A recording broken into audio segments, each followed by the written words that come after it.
Okay, so understanding chords that are in a key. This is a very important topic because when you understand this, you understand when you're playing in a certain key, what chords to play with that. So if you're playing in the key of G, then you'll know what notes to play for that key of G. And the major scale is a really good place to start off because you can figure out a lot of other things just based off first the major scale as kind of like a foundation. So we're going to start off on the major scale. And as always, just to make it easy, we're going to start in the key of C. So as you can see, I have the notes written out. I have the C, D, E, F, G, A, B, and above them they're labeled 1 through 7, just showing you that it starts on C and then the 7th one is B, and then again if we're at B and then we went up to that 8th one, we go up to the octave, which would again be the 1. If you want to see a video about the major scale, I'll leave that in the description, as well as a video all about these Roman numerals that you see on top of these notes, but I will explain what these are in this video as well. Alright, so as you can see, I have some stuff written out. First of all, it's when you build triads in a key, you use the notes that are in the key to build it, so it's pretty simple. So I have a video about triads that'll also be down below, so I'm just gonna go over this kind of briefly. So as I taught in my chord video,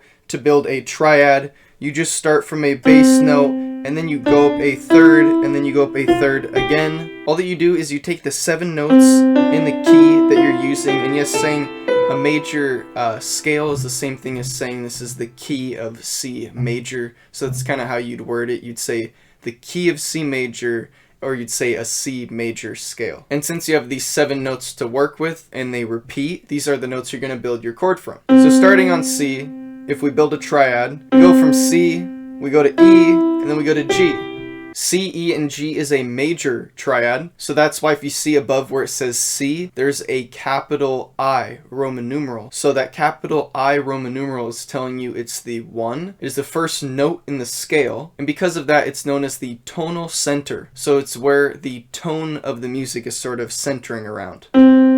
Then the capital I just tells you that is a 1 and the 1 is major. So an easy way to know if a chord is major or minor is to look at where B or E is in the chord. So as we see here, we have an E in the middle of the chord. And if we think about it, we're going up C, D, E. So in that first little bit, because this is our first triad, because we have C, D, then E, it's understood that C has C sharp and D has D sharp. So if we think about that, that has 4 semitones. And the reason is because if you look at E to G, if you look at its E, F, G, and if you think about it, there is no E sharp, so you're missing a semitone already. And then F does have an F sharp, and then it goes to G. So the only difference there compared to my C, D, E before this is that the E is missing a sharp here. So since we know that there's a missing sharp here, we automatically know that this is a minor triad, the E, F, G. So you see C, E, G, and you see that E in the middle, and you can automatically know that this is a major because you know that the minor third is on the second half. Okay, so now we just did a C chord, and we had C major. So now moving on to D. Okay, so if we build a triad from D, then we have the note D,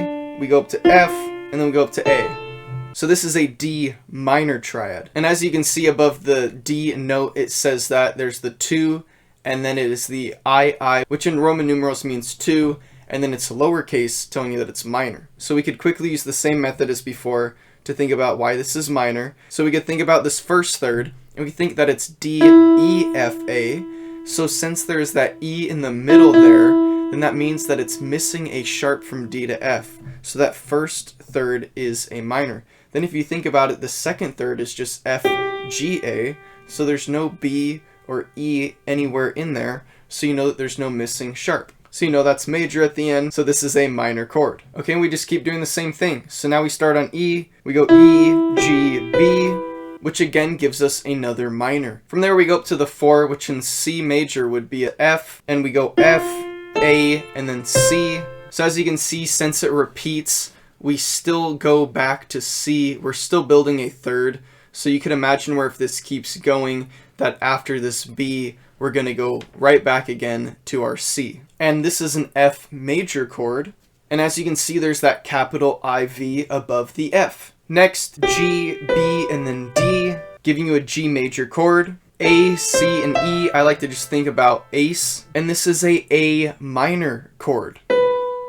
And next, if we start on the 7th note in the scale, B, we have the notes B, D, and F, which this one is different from all the other. This is not major and this is not minor. So if you think about it, if we started on B, then we already have that missing sharp in the beginning. So B, C, D, so there's only that one missing sharp from that B. And then from D, it goes D, E, F. So again, there's a missing sharp in this second third. So both of these thirds are a minor third. And because of that, this is a diminished chord. So to sum it up in a way that I kind of just remember it, because there's only 7 here, so there's not that many to remember, is that your 1, 4, and your 5 are major, your 2, 3, and your 6 are minor, and your 7 is diminished. So if you've ever heard people saying, like a lot of times a guitar song would be a 1, 4, 5. So that would mean the song would play a 1 chord, and then it would play a 4 chord, and then it would play a 5 chord. And then after the 5 chord, then it will resolve back onto the 1 chord. So it'll go 5, and then it'll go 1.